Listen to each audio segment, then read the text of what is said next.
Hello, I'm so excited to be sharing this presentation with you. The committee and I have been brainstorming different ways to get more students involved here at Seminole High School. As you know, Seminole High School is a very small school. We like to pride ourselves in inclusion and diversity as well as having something for everybody, even though we are a smaller campus. The point of this presentation is to tell you all about a program that we want to bring to the table. This program does not have a name. The reason being is because it's student-centered, and we will get to that further on in the presentation. This title of this presentation is Video Games Belong in Libraries. Trigger warning. As the committee and I were speaking, we kind of came back to one continuous message, and that was, how do we define the library? And we all agreed that the library has changed. As you can tell by the demographics of everybody on the committee, we are all a little bit different. We are vary in age, especially. And so defining what a library is, the library as a place, was really difficult. It was something that we grappled with a lot. But one thing we could come to a conclusion is as libraries evolve, they are no longer only places of solidarity and quiet study. Program objectives. Again, I want to emphasize that we do not yet have a program name, and we will get to that in just a second, but I did want to go ahead and explain the program that we've been brainstorming together. So an overview of that program. Students will commune with other students as well as library personnel through video games. The games will help strengthen information literacy skills as well as strengthen communication and relationship building. So there are 4 objectives to this. The first objective is information literacy. It will not only help develop this, but it will also strengthen it. Next is build and strengthen relationships. Being from a small rural town like we all are from, or most of us are from, we're familiar with the whole everybody knows everything about you. However, we can see it. I know our principal can, I know our stakeholders can, and I know all of y'all are shaking y'all's heads at me that we still see the gaps. We still see the cliques. We still see how some students just don't associate themselves with other students. And so we really want to help build that. We also want to build and strengthen relationships from our patrons or the students as well with library personnel. We want to make this community of this one tribe. I know we are the Seminole Indians and Maidens, and that's something that they love to preach on the athletic fields is one tribe. We're all in this together. Everybody has a part of the tribe. Everybody has a spot. So that's one thing that we want to also emphasize is the one tribe mantra. Next, support cognitive skills. Video games do a lot of great things, especially for students and their cognitive skills, which we will get to with our targeted audience for this program in just a few slides. And last, it provides additional opportunities, again, for students to be a part of something, for students to be a part of a team, for those students who may not be the best at art and don't want to join the art club, or those that do not want to play on the football field.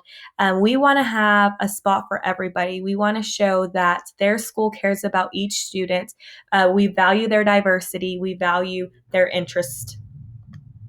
Targeted audience. So first, English language learners. Video games are really important for these students because we suspect that even though there may be a language barrier, a lot of students may still be inclined to come to games where it's a little bit less intimidating and it's a very casual, it's a very low-key environment. So it will really help benefit those ELL learners. Next, students with disabilities.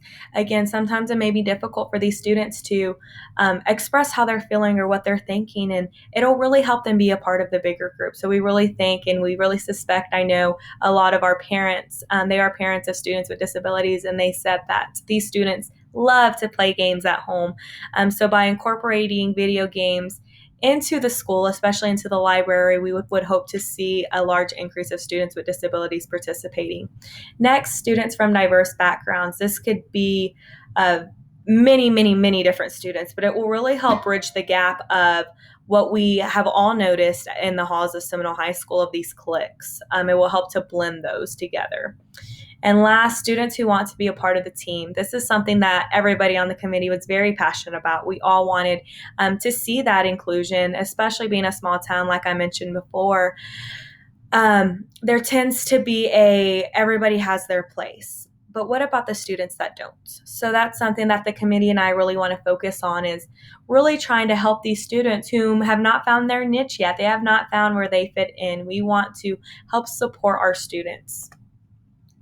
Student Center. So this program is really unique compared to others because, of course, it is not UIL funded or funded in any other ways. This is more of a club, so definitely more like the art club.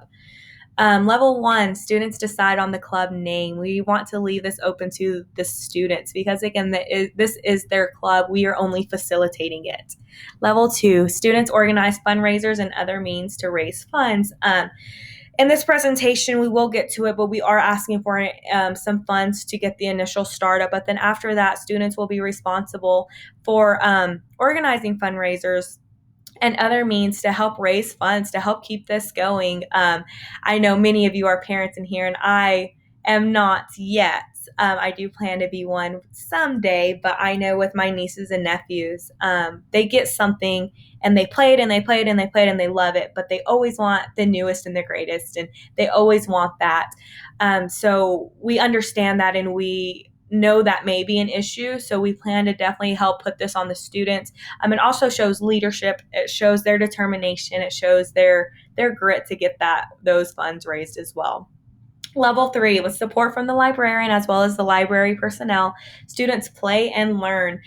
This can be kind of a breath of fresh air for some of these students. We know that not everybody comes from a great home. Not everybody comes from a supportive home, and not everybody comes from a home that has these video games. And so we really want to take something that's viewed as a luxury to students and really turn it into something that's a tool to teach them. And level 4, initial startup fees are donated and librarian leads the process and catalogs items. So in terms of the actual technology that will be used, they will be cataloged and they will be stored in the library. We do plan to have a setup of this in the lower library.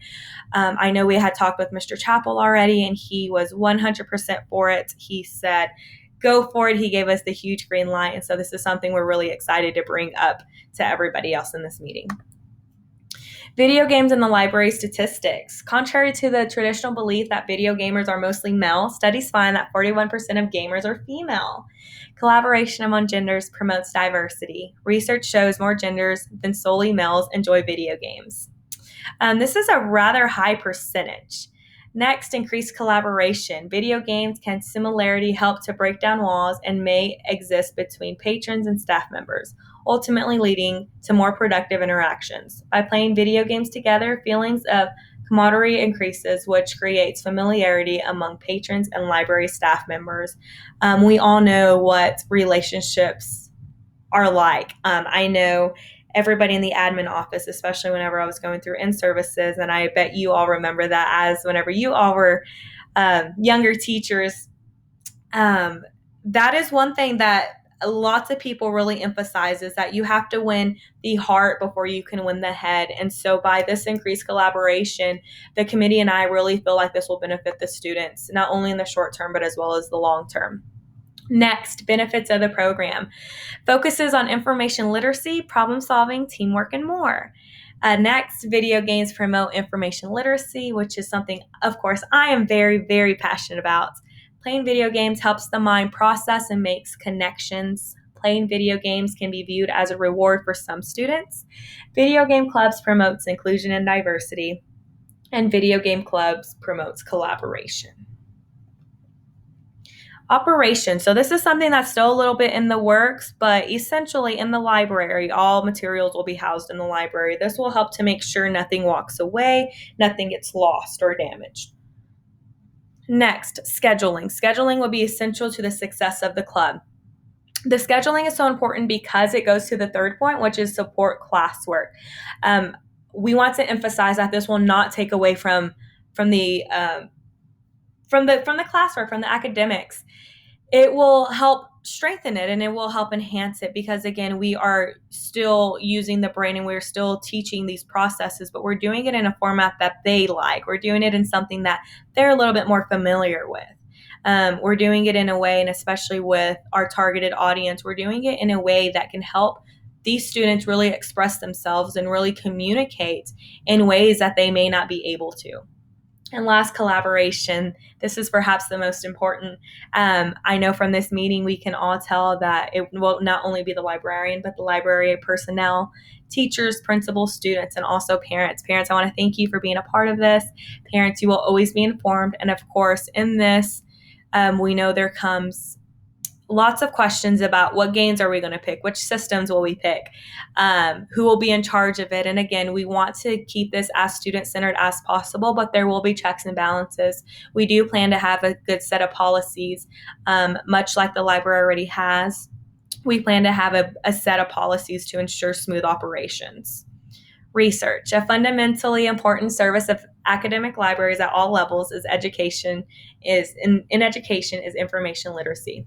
Video games also promote this. Libraries can either gamify the experience of information literacy instruction by creating a video game designed specifically to teach this skill, or they can relate to the research process to gaming. So this first point, this is something that the committee and I are really passionate about.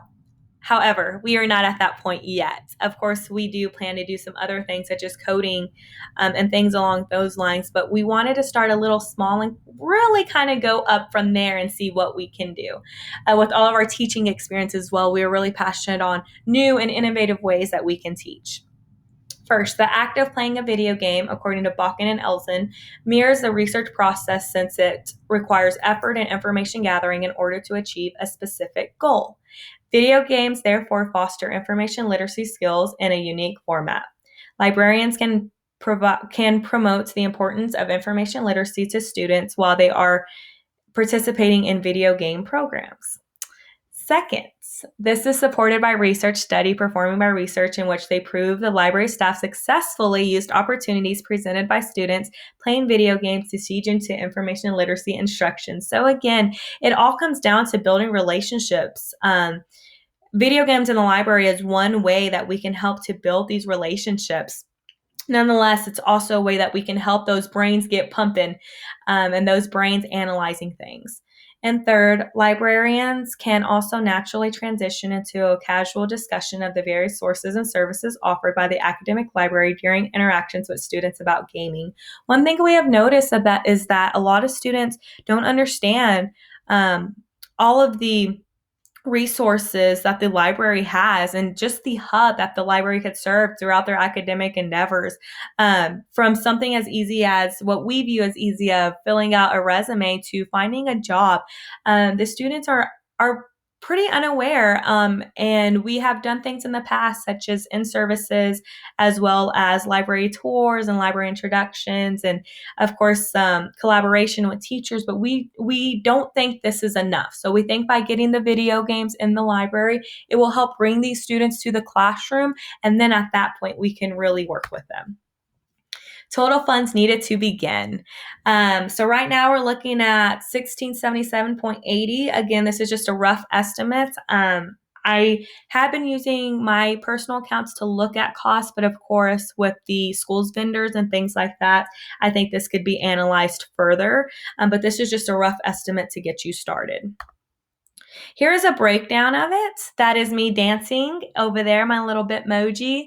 The first thing on top is two 50-inch TVs, and those go for $800 each. And so, of course, like I said, two of those. And then at the very bottom, you will see the Nintendo Switch.